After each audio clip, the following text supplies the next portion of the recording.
السلام علیکم۔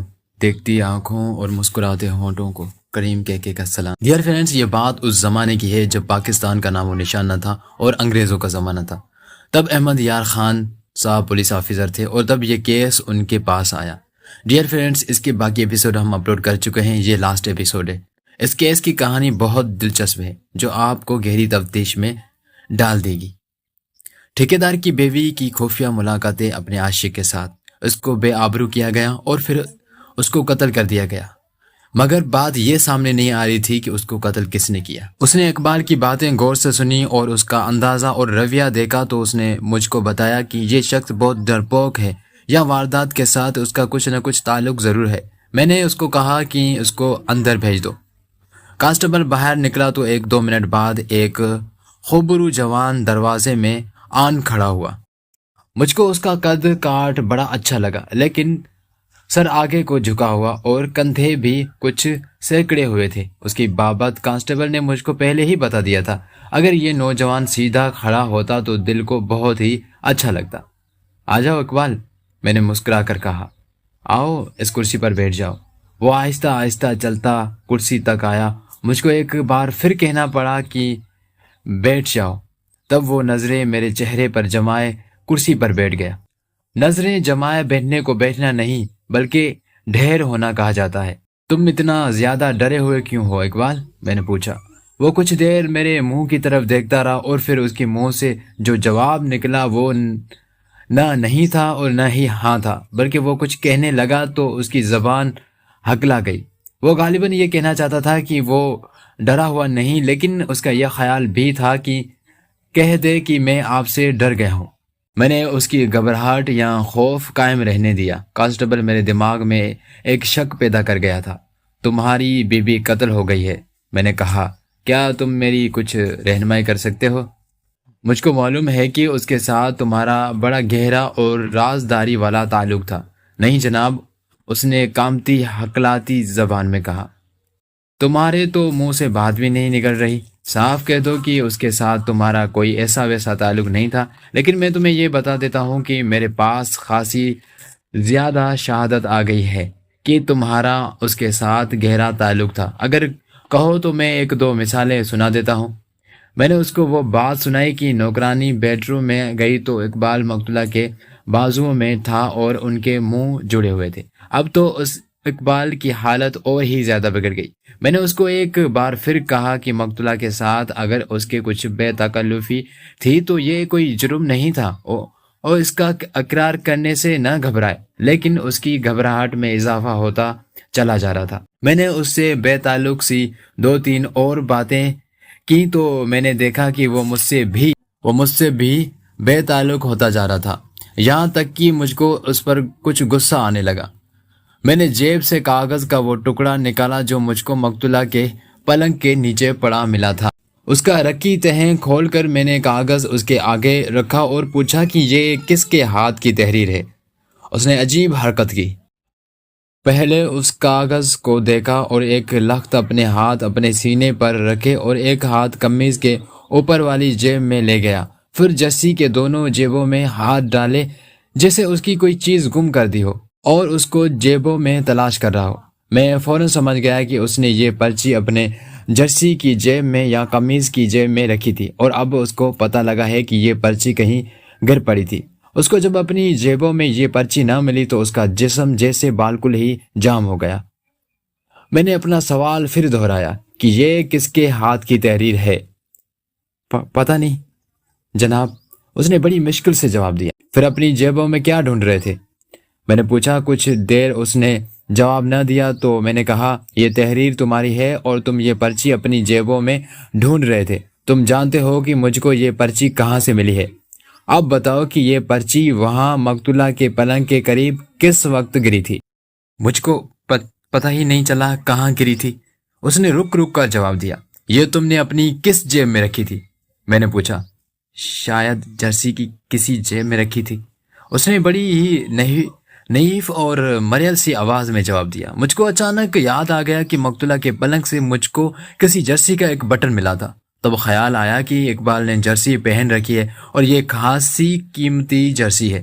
نوکرانی نے مجھ کو بتایا تھا کہ مقتولہ نے اقبال کو ان سردیوں کی شروع میں بڑی قیمتی اور نئی جرسی دی تھی۔ میں نے اقبال کی جرسی کے بٹن دیکھے تو وہ 100% ویسے ہی تھے جیسا بٹن مجھ کو پلنگ سے ملا تھا۔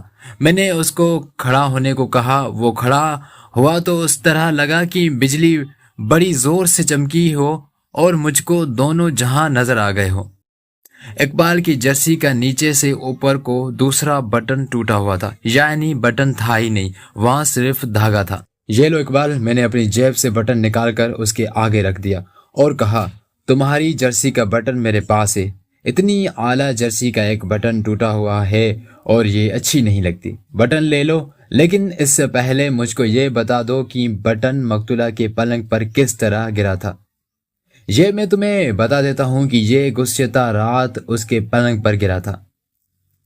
میرے پاس الفاظ کا اتنا ذخیرہ نہیں جن کے ذریعے میں بیان کر سکوں کہ بٹن دیکھ کر اس نوجوان کی کیا حالت ہوئی۔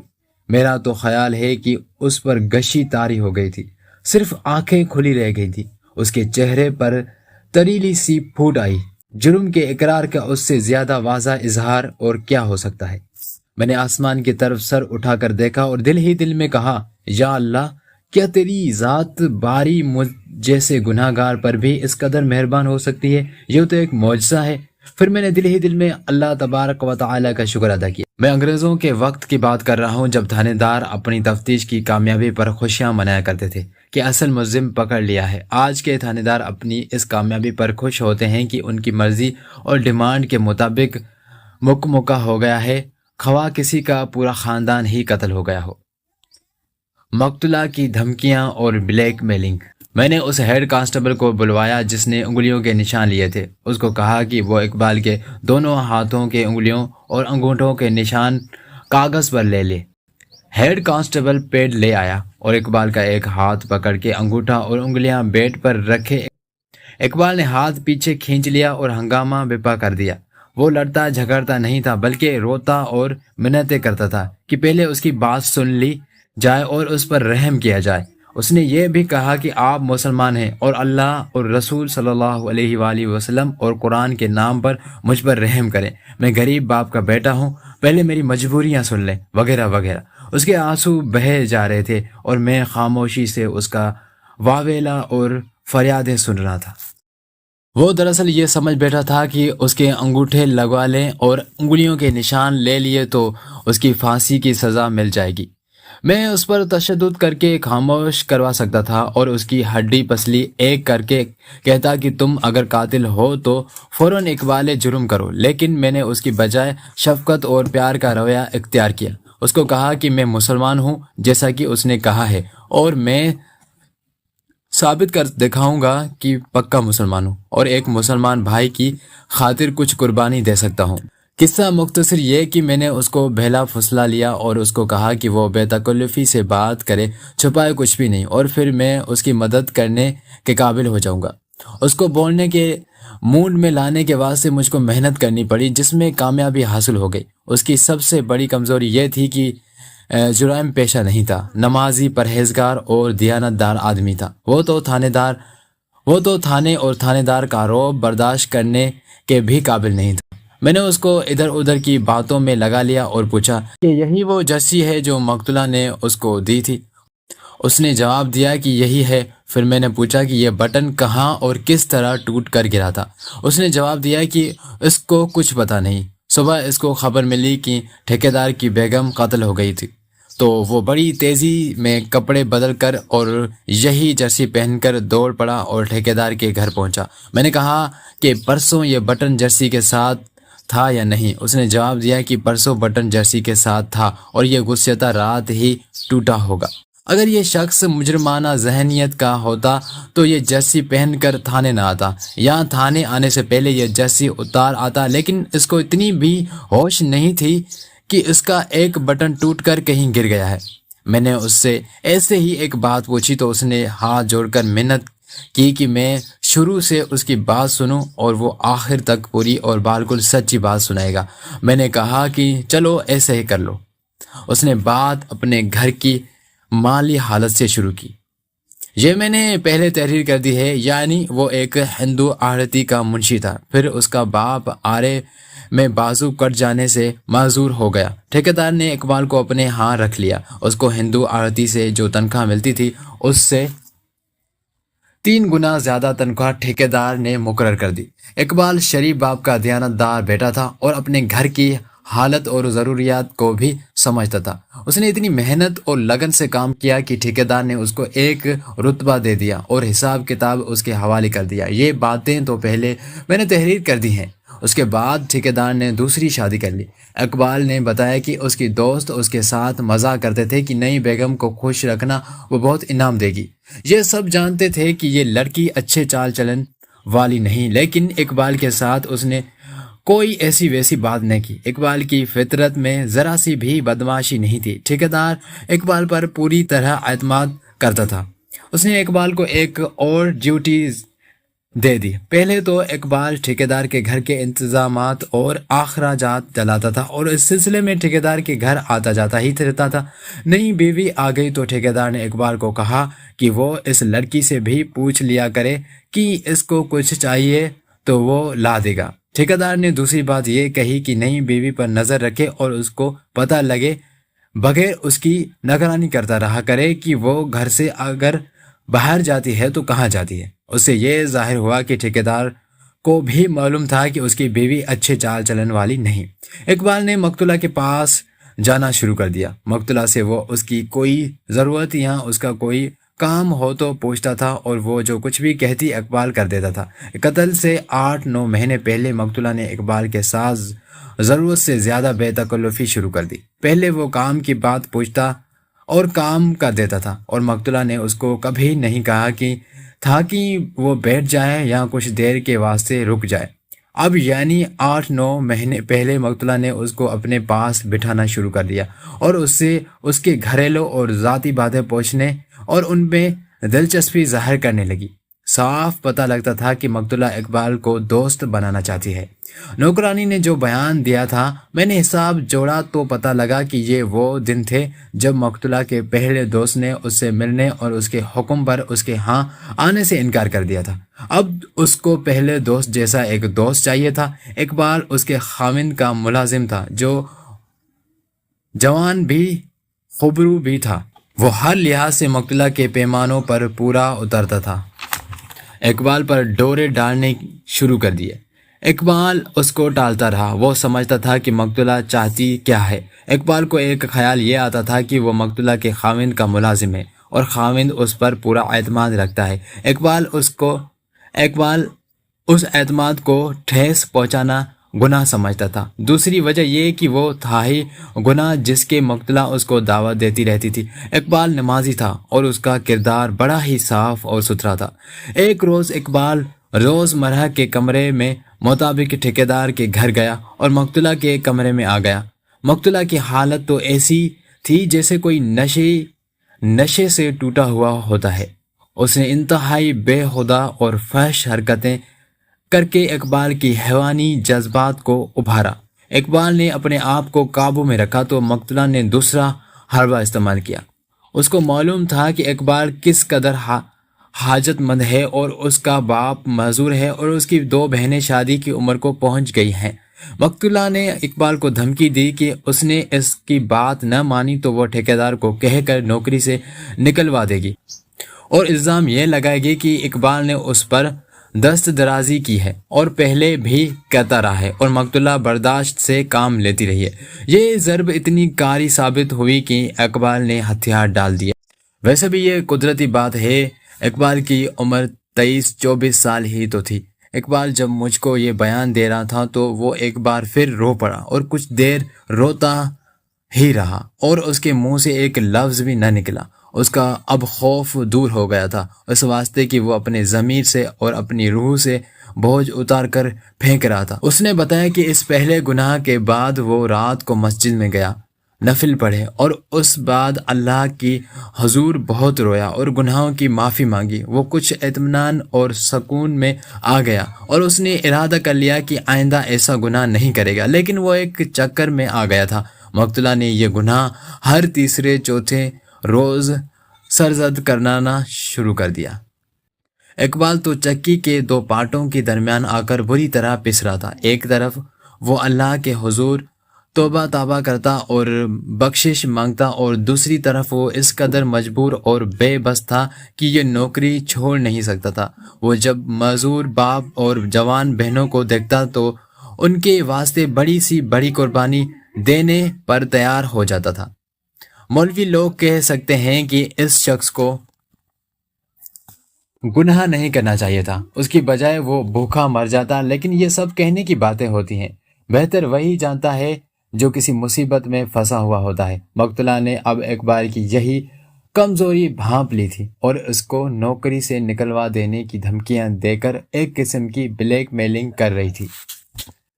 اقبال نے کہا کہ اس نے مقتولہ کے آگے ہاتھ جوڑے تھے اور کہا تھا کہ وہ اس کو معاف کر دے، لیکن مقتولہ اتنی آزاد اور بے حیا عورت تھی کہ کوئی اور بات سمجھتی ہی نہیں تھی۔ وہ دھمکیوں اور بلیک میلنگ سے ہٹ کر اقبال کو پیسے بھی دیتی رہتی تھی۔ 2 مرتبہ اس نے اقبال کو بڑے اچھے کپڑے سلوا کر دیے تھے، اور تیسری بار عید پر اس نے اقبال کو اور ہی زیادہ قیمتی سوٹ یعنی شلوار قمیض دیا تھا، اور پھر ان سردیوں کے آغاز میں اس کو یہ قیمتی جرسی دی تھی۔ مقتولہ نے گزشتہ 4 مہینوں سے یہ معمول شروع کر دیا تھا کہ دن کی بجائے اقبال کو ہفتے میں 1 اور کبھی 2 دفعہ رات کے وقت بلاتی تھی۔ جس رات بلانا ہوتا اس روز اس کو کہہ دیتی تھی کہ 10:30 اور 11 کے درمیان آ جائے اور اس کو بیٹھک کا دروازہ کھلا ملے گا۔ اقبال کبھی چوری چھپے آ جاتا اور کبھی اپنے گھر یہ جھوٹ بولتا کہ آج کام زیادہ ہے اور ٹھیکیدار بھی جاگ رہا ہے۔ اس طرح یہ سلسلہ چلتا رہا اور اقبال کی شادی ہو گئی۔ مقتولہ نے اقبال کی دلہن کو نہایت اچھا سوٹ دیا تھا اور سلامی بھی بے شمار دی تھی۔ اب اقبال اس گناہ کو اور ہی زیادہ گناہ سمجھنے لگا، اس واسطے کہ اس کو بہت برا لگتا تھا کہ وہ اپنی بیوی کے ساتھ بے وفائی کر رہا ہے۔ اپنی بیوی کے ساتھ وہ کوئی دھوکہ فریب اور بددیانتی نہیں کرنا چاہتا تھا۔ اس نے مقتولہ کو ہاتھ جوڑ کر کہا کہ اب وہ اس کو معاف کر دے، اس واسطے کہ اس نے شادی کر لی ہے اور اس کی بیوی اس کو چاہتی ہے اور اس پر بھروسہ بھی کرتی ہے۔ لیکن مقتولہ نے اپنا رویہ اور زیادہ سخت کر لیا۔ ایک بزرگ خواب یا حقیقت۔ قتل کی رات سے تقریباً 15 روز پہلے کا واقعہ اقبال نے اس طرح بتایا کہ وہ پکا ارادہ کر کے مقتولہ کے پاس گیا اور اس کو کہا کہ اب وہ اس گناہ سے توبہ کرتا ہے اور اگر وہ اس کو نکلوانا چاہتی ہے تو نکلوا دے اور وہ فوج میں بھرتی ہو جائے گا۔ اقبال نے بتایا کہ اس نے بات کہہ تو دی، لیکن وہ ٹھیکیدار کی اتنی اچھی اور اتنی زیادہ تنخواہ والی نوکری چھوڑنا نہیں چاہتا تھا اور چھوڑ سکتا ہی نہیں تھا۔ مقتولہ نے بڑی زور سے کہکا لگایا اور کہا کہ وہ اس کو بھرتی ہونے کے قابل چھوڑے گی ہی نہیں، اس کو گرفتار کروا دے گی۔ اقبال کو معلوم تھا کہ ٹھیکیدار بڑے شہر میں بڑے افسروں کے ساتھ ملتا جلتا ہے اور وہ اس کا بیڑا غرق کر سکتا ہے۔ اسی روز کا ذکر ہے کہ مقتولہ نے ہنسی مذاق میں اقبال کی انگلی سے اس کی شادی کی انگوٹھی اتاری اور اپنے پاس رکھ لی۔ مقتولہ نے کہا کہ اس کو اس کی انگوٹھی کی کوئی ضرورت نہیں، اس کے پاس اتنے زیادہ زیورات ہیں کہ وہ اس کو ایسی 10 انگوٹھیاں دے سکتی ہے، لیکن اس انگوٹھی کو وہ نشانی کے طور پر رکھے گی۔ اقبال نے جب ضد کی تو مقتولہ نے اس کو دوسری انگوٹھی دے کر کہا کہ اس کی بجائے یہ انگلی میں ڈال لو۔ یہ انگوٹھی زیادہ وزنی ہونے کی وجہ سے زیادہ قیمتی تھی، لیکن اقبال نے قبول نہیں کی۔ اقبال کے واسطے یہ ایک نئی مصیبت پیدا ہو گئی۔ وہ گھر جاتا تو انگوٹھی والی انگلی بیوی سے چھپا کر رکھتا۔ بیوی خالی انگلی دیکھ کر ضرور پوچھتی کہ انگوٹھی کہاں ہے۔ ادھر ہر روز مقتولہ کی منتیں کرتا کہ انگوٹھی اس کو دے دے، لیکن وہ نہیں دیتی تھی۔ قتل سے 3 دن پہلے اقبال کی بیوی نے خالی انگلی دے کر پوچھ ہی لیا کہ انگوٹھی کہاں ہے۔ اقبال نے یہ جھوٹ بولا کہ دفتر میں ویسے ہی اتاری تھی اور دراز میں رہ گئی ہے۔ بیوی نے کہا کہ ایسی بے احتیاطی نہ کیا کریں، کہیں ایسا نہ ہو کہ انگوٹھی گم ہی ہو جائے، کل ضرور لے آئیے۔ اگلے روز دن کے وقت اقبال روز مرہ معمول کے مطابق مقتولہ کے کمرے میں گیا اور ہاتھ جوڑ کر اس سے انگوٹھی مانگی، لیکن مقتولہ بد کردار لڑکی تھی جس میں جذبات کا نام و نشان نہ تھا۔ اس نے انگوٹھی نہ دی اور یہ تو اس نے قبول ہی نہ کیا کہ اقبال اپنی بیوی کے جذبات کو ٹھیس نہیں پہنچانا چاہتا۔ اس روز اقبال نے اپنے دل و دماغ میں زبردست طوفان اٹھتا محسوس کیا۔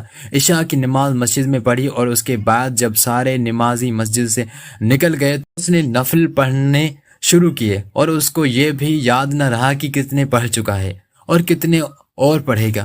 نفل پڑھنے کے دوران اس کے آنسو بہتے رہے۔ دعا میں اس نے اللہ تعالیٰ کی مدد مانگی اور بخشش بھی مانگی۔ اقبال نے قسمیں کھا کر یہ بات سنائی کہ اس رات ایک سفید ریش بزرگ خواب میں آئے اور انہوں نے اتنا ہی کہا کہ ایسے گناہگار کو زندہ رہنے کے حق سے محروم کر دو، تمہاری نجات اسی میں ہے۔ اس کے بعد بزرگ غائب ہو گئے اور اقبال کی آنکھ کھل گئی۔ اس روز تو اس کی جذباتی حالت اس قدر بری تھی کہ وہ پاگل ہو جاتا تو کوئی بعید نہیں تھا۔ اس نے کہا کہ اس بزرگ کی بات اس کے دل پر ایسی نقش ہوئی کہ اس نے مقتولہ کو زندہ رہنے کے حق سے محروم کرنے کا پکا ارادہ کر لیا۔ اتفاق سے اگلے روز مقتولہ نے اس کو کہا کہ رات اسی وقت آ جانا، بیٹھک کا دروازہ کھلا ملے گا۔ اقبال چلا گیا۔ جاتے ہی اس نے انگوٹھی کا مطالبہ کیا، لیکن مقتولہ نے ہنسی مذاق میں یہ بات ٹال دی اور اقبال کو اپنے مقصد کی طرف لے گئی۔ وہ اتنی استاد لڑکی تھی کہ اقبال کو ہر حالت میں رام کرنے کا گر جانتی تھی۔ اقبال نے اس کا یہ نشہ پورا کر دیا اور اس کے ساتھ ہی اس کا دماغ پھر گیا اور اس پر وہ پاگل پن طاری ہو گیا جس میں انسان اپنی یا کسی کی جان لے لیا کرتا ہے۔ مقتولہ ابھی پلنگ پر چت لیٹی ہوئی تھی کہ اقبال نے اس کی گردن اپنے دونوں ہاتھوں میں لے لی اور دانت پیس کر پورا زور لگایا جس سے اس کی گرفت لوہے کی جیسی ہو گئی اور مقتولہ جینے کے حق سے محروم ہو گئی۔ اقبال تیزی سے پلنگ سے اترا اور سنگار میز کی درازیں کھولیں اور ڈبے کھول کر اور درازوں کی تلاشی لے کر اپنی انگوٹھی ڈھونڈ لی اور جیب میں ڈال کر وہاں سے نکل گیا۔ وہ بہت ہی جلدی میں تھا، اس واسطے زیورات اور دیگر اشیاء کو بکھرا رہنے دیا۔ اس کو معلوم نہیں تھا کہ وہ انگلیوں کے نشانات کی صورت میں اپنی نشانی پیچھے چھوڑ گیا ہے۔ اس کو یہ بھی معلوم نہیں تھا کہ قتل کر دینا کوئی مشکل نہیں، اصل کام قتل کو ہضم کرنا ہے، جو شاید کوئی بھی نہیں کر سکتا۔ جرسی کے بٹن کی بات اس نے میرے پوچھنے پر بتایا کہ اس کو بٹن ٹوٹنے کا کچھ پتہ نہیں لگا۔ اتنا یاد تھا کہ اس نے مقتولہ کا گلا دبایا تو مقتولہ نے تڑپتے ہوئے اس کی جرسی دونوں مٹھیوں میں بٹنوں والی جگہ سے پکڑی تھی، پھر اس کے دونوں ہاتھ دائیں اور بائیں ہو گئے تھے۔ شاید اس وقت بٹن جرسی سے ٹوٹ کر پلنگ پر گر پڑا ہوگا، کاغذ کی پرچی بھی اسی وقت جیب سے گری ہوگی۔ اس طرح اقبال نے مقتولہ کو قتل کیا اور میرے آگے اقبال جرم بھی کر دیا۔ اس کے بعد اس نے مجھ کو کہا کہ میں اگر پکا مسلمان ہوں تو اس کی مدد کروں۔ اقبال نے جس دکھے ہوئے اندازہ میں مجھ کو یہ بات سنائی تھی اس کا میرے دل پر بہت برا اثر ہوا تھا۔ مجھ کو معلوم تھا اور آپ کو بھی معلوم ہوگا کہ امیر کبیر لوگوں کے گھروں کی عورتیں غریب نوکروں کو جس طرح چاہتی ہیں استعمال کر لیتی ہیں اور سمجھتی ہیں کہ دنیا کا قانون ہی نہیں بلکہ خدائی بھی ان کے ہاتھ آ گئی ہے۔ میں نے دل میں عہد کر لیا کہ اقبال کو سزا نہیں ہونے دوں گا، لیکن اس کے واسطے کوئی استادی کھیلنی پڑتی تھی۔ یہ تو ہو نہیں سکتا تھا کہ میں اس کو بے گناہ قرار دے دیتا اور یہ بھی نہیں ہو سکتا تھا کہ میں مقدمہ اتنا ڈھیلا بناتا جو کورٹ میں جاتے ہی ناکام ہو جاتا۔ اس طرح میری نالائکی ثابت ہوتی تھی۔ بہرحال میں نے ایک راستہ سوچ لیا اور اقبال کو بتا دیا کہ سیشن کورٹ سے اس کو عمر قید یا سزائے موت مل جائے گی، لیکن اپیل میں وہ بری ہو جائے گا۔ میں ان تفصیلات میں اور ان باریکیوں میں نہیں جانا چاہتا اور ضروری بھی نہیں سمجھتا کہ میں نے کون سی گنجائش رکھ دی تھی اور کسی طرح رکھی تھی۔ پولیس آفیسر اس استادی کو اچھی طرح سمجھتے ہیں۔ میں نے خود اقبال کو کہا تھا کہ وہ سیشن کورٹ میں جا کر اقبال بیان سے منحرف ہو جائے اور یہ بیان دے کہ اس کو تھانے میں مار پیٹ کر یہ بیان لیا گیا تھا۔ مقدمہ جب سیشن کورٹ میں گیا تو اقبال نے میری ہدایت پر عمل کرتے ہوئے بیان وہی دیا جو میں نے اس کو بتایا تھا، یعنی وہ اپنے اقبالی بیان سے منحرف ہو گیا۔ میں نے مقدمہ ٹھیک ٹھاک تیار کیا تھا، صرف ایک آدھا خانہ خالی رکھا تھا اور آخر سیشن جج نے اقبال کو عمر قید سنا دی۔ اس سزا کے خلاف اقبال کے وکیل نے اپیل ہائی کورٹ میں دائر کی۔ ہائی کورٹ میں اپیل دائر کر کے وکیل مجھ سے ملا تھا اور میں نے اس کو 2 پوائنٹ بتائے تھے۔ وکیل نے ہائی کورٹ میں وہی 2 پوائنٹ پکڑے اور ایک آدھ خود پیدا کر لیا، جس کا نتیجہ یہ نکلا کہ ہائی کورٹ نے شک کا فائدہ دے کر اقبال کو بری کر دیا۔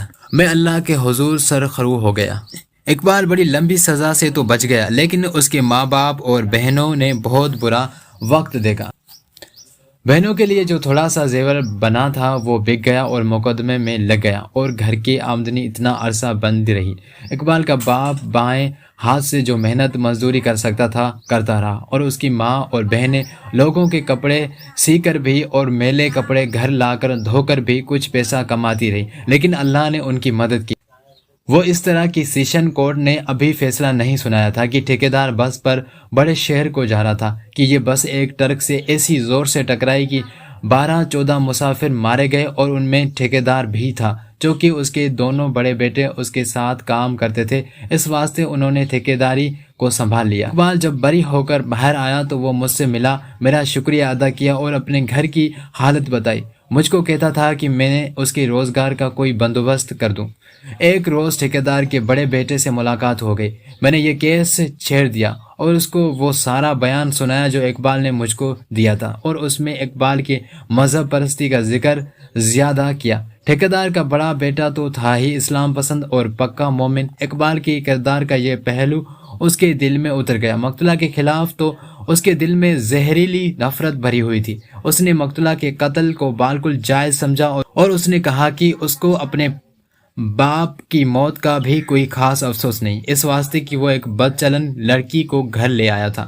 میں نے اس کو کہا کہ وہ اگر اچھا سمجھے تو اقبال کو اپنے ساتھ لگا لے، اور یہ ایک نیکی ہوگی۔ اس شخص نے کوئی دلیل نہ دی، بلکہ یہ کہا کہ وہ آج ہی اقبال کو بلا لے گا اور اس کو روزگار پر لگا دے گا۔ اس نے ایسا ہی کیا اور اقبال کا روزگار پہلے کی طرح لگ گیا۔ میرے دماغ میں دراصل وہ بزرگ آ گئے تھے جو اقبال کو خواب میں ملے تھے۔